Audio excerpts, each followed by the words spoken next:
article. J'écris cet article pour toutes celles qui ont cru que l'amour suffisait, pour celles qui ont donné sans compter et qui un jour ont dû tout recompter, seules. J'écris parce que le mot contrat fait peur, surtout aux femmes, surtout quand on vous l'impose sans dialogue. Mais la peur vient souvent de l'ignorance. Et quand on ne connaît pas ses droits, on finit souvent par les perdre. J'écris parce que trop de femmes ont confondu signer avec se méfier, alors que signer, c'est parfois aimer autrement, avec maturité, avec conscience. Ce n'est pas tuer la passion, c'est protéger ce qu'on construit, surtout quand on met sa carrière, son corps, son temps au service d'un foyer. J'écris pour changer les mentalités, pour que les jeunes femmes n'aient plus honte de poser les bonnes questions avant de dire oui, pour que les hommes comprennent qu'un contrat, ce n'est pas un manque de foi, c'est un... Tu prépares ton mariage, tu veux une robe, des fleurs, une promesse éternelle. Je t'ai entendu dire que le contrat, ça casse la magie. Mais je t'écris pour te dire ceci. La vraie magie, c'est de pouvoir dire je t'aime et en même temps dire je me respecte. Ce contrat que tu refuses, ce n'est pas contre lui. C'est pour toi, pour vos enfants, pour ce futur que tu ne contrôles pas. Tu ne veux pas penser au pire. Je te comprends. Mais ne pas y penser ne l'empêchera pas. Et prévoir, ce n'est pas trahir ton amour. C'est l'honorer. Alors, s'il te plaît, avant de signer l'amour, assure-toi de signer la sécurité. Ce n'est pas un manque de foi, c'est un acte de force. Variante 3. Tonalité pédagogique, posée et mature. Titre. Et si le contrat, c'était l'amour, en version lucide. J'écris cet article pour poser une question simple. Peut-on aimer et se protéger à la fois? Trop de femmes pensent encore que signer un contrat de mariage, c'est dire « je ne te fais pas confiance ». En réalité, c'est dire « je t'aime assez pour qu'en cas de chute, on reste dignes tous les deux ». Le contrat de mariage ne casse pas l'amour. Il le structure. Comme une charpente invisible, qui tient même quand la façade s'effrite. J'écris pour que l'amour ne soit plus un terrain où seules les émotions parlent. J'écris pour que la femme puisse dire oui, le contrat c'est froid ou c'est sage. Cadre. Salon cosy, caméra fixe, ambiance douce mais tendue. Sujet. Faut-il signer un contrat de mariage? Joy n'a pas signé. Moi, je n'ai rien signé. J'avais 26 ans. J'étais amoureuse, pleine de confiance. Signer un contrat, c'était comme lui dire « je crois que ça va foirer ». Et moi, je voulais y croire, tu comprends. Le mot contrat me brûlait. Je voulais un engagement du cœur, pas du notaire. Aline, je comprends. Mais moi, j'ai vu ma mère tout perdre. Elle a mis son salaire dans la maison et à la fin, elle a dû repartir de zéro. Alors non, je n'ai pas voulu faire pareil. Le contrat, c'est pas une barrière, c'est une ceinture de sécurité. Moi, je dis, je t'aime, mais je me protège aussi. Mais comment tu peux dire je t'aime en me tendant un stylo pour signer ce qui se passera si tu pars? C'est comme si tu me disais, au cas où je ne t'aime plus demain, je garde mes meubles.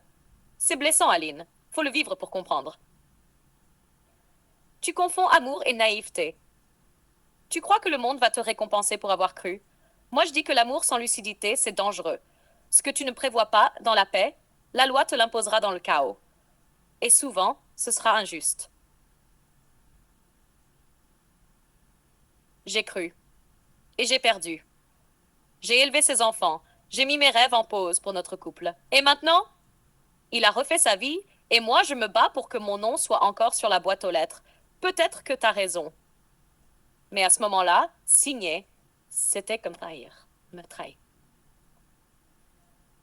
Alors, c'est pas le contrat qui t'a manqué, c'est l'information, la pédagogie. Le droit, c'est pas fait que pour les froids ou les riches.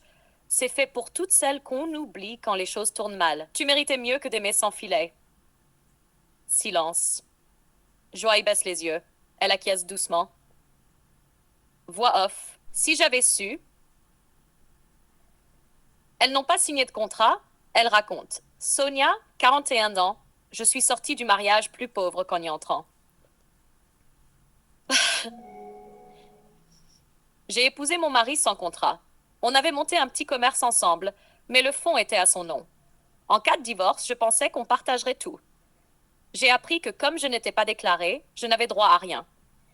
Il est parti avec le fonds, l'appartement qu'on avait acheté à deux, et moi j'ai dû retourner vivre chez ma mère. J'avais mis 10 ans de ma vie et mon énergie dans cette entreprise. Sans contrat, je n'ai pas pu le prouver. Leçon. Sans trace écrite, ni contrat de séparation, les efforts non financiers ou invisibles, soutien, travail au noir, sacrifice, ne sont pas reconnus par la loi. Par la loi. Aminata, 38 ans. J'ai payé ses dettes après le divorce. On a vécu 7 ans ensemble, sans contrat, donc en communauté réduite aux acquêts. J'ai découvert après la séparation qu'il avait contracté des crédits en mon nom et au sien. La loi disait que les dettes étaient communes. J'ai payé pendant 2 ans pour un crédit dont je n'avais jamais vu la couleur. Aujourd'hui, je conseille à toutes mes sœurs. L'amour, c'est bien. Le notaire, c'est mieux. Leçon. En communauté, les dettes contractées pendant le mariage peuvent être solidaires, même si un conjoint en est à l'origine. Léa, 29 ans. J'ai tout misé sur l'amour. Il est parti avec notre maison. Je gagnais plus que lui, mais je trouvais ça normal. Je voulais qu'il se sente homme. On a acheté une maison, j'ai mis l'apport, on n'a rien signé. Au moment du divorce, il a demandé 50% de la maison. Il l'a eu. Aujourd'hui, je rembourse seul un prêt pour une maison que je n'ai plus. Si j'avais fait une séparation de biens avec clause, j'aurais pu garder au moins ce que j'ai mis. Leçon. En l'absence de contrat, les biens achetés ensemble sont réputés communs, même si l'un des deux a financé seul.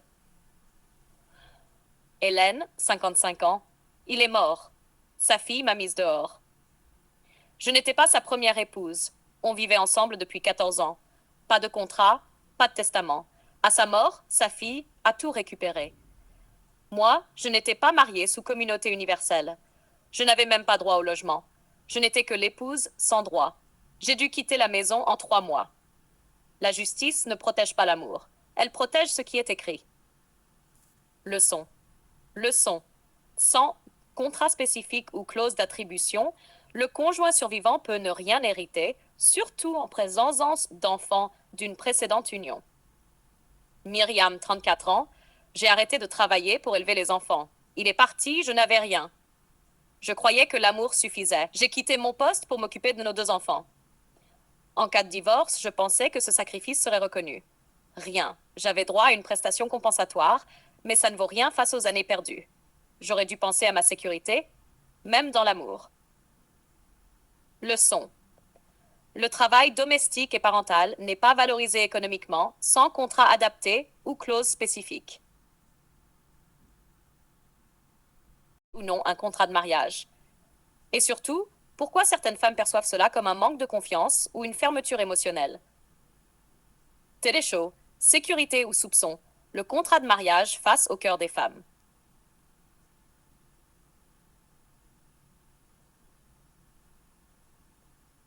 On ouvre une boîte sensible, parfois taboue, le contrat de mariage. Pour certaines, c'est une garantie, pour d'autres, c'est une claque avant même de dire oui. Alors pourquoi cette feuille de papier divise tant? Et surtout, que raconte-t-elle de nos insécurités, nos espoirs et notre vision de l'amour? Panel 100% féminin.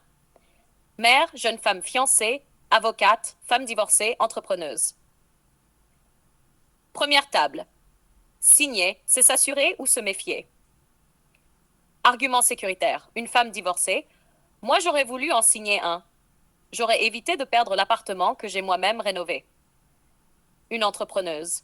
Quand tu construis un business, tu veux pas qu'un mariage le mette en péril. Le contrat, c'est pas un mur, c'est une ceinture de sécurité. Argument émotionnel. Une jeune fiancée. Il m'a dit, on signe. J'ai pas entendu sécurité, j'ai entendu je me protège de toi. J'ai pleuré toute la nuit. Une autre. Le contrat m'a donné l'impression que l'amour était conditionné, comme s'il se préparait déjà à partir. Zoom expert, intervention d'une notaire ou avocate. Le contrat de mariage n'est pas une preuve de méfiance. C'est un outil de prévoyance, surtout quand les patrimoines sont déséquilibrés ou quand un des conjoints a des enfants d'un précédent mariage. Mais la manière dont il est proposé est cruciale.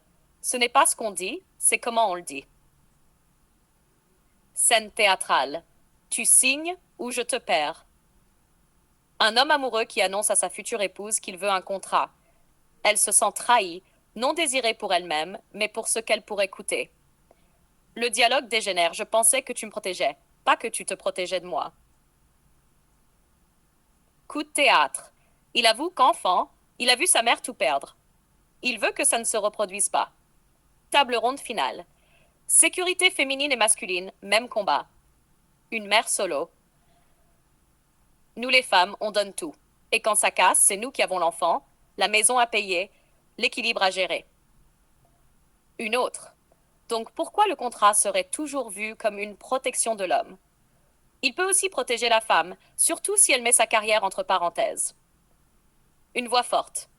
La vraie question c'est, peut-on aimer et se protéger à la fois sans détruire la confiance?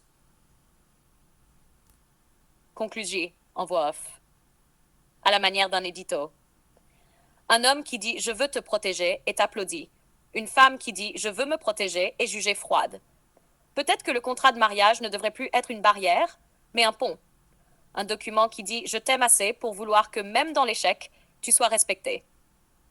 Le contrat ne tue pas le rêve. Il garantit qu'il ne devienne pas un cauchemar. Ce qu'on signe n'aura jamais autant d'impact que ce qu'on construit. Mais parfois, signer, c'est aimer autrement.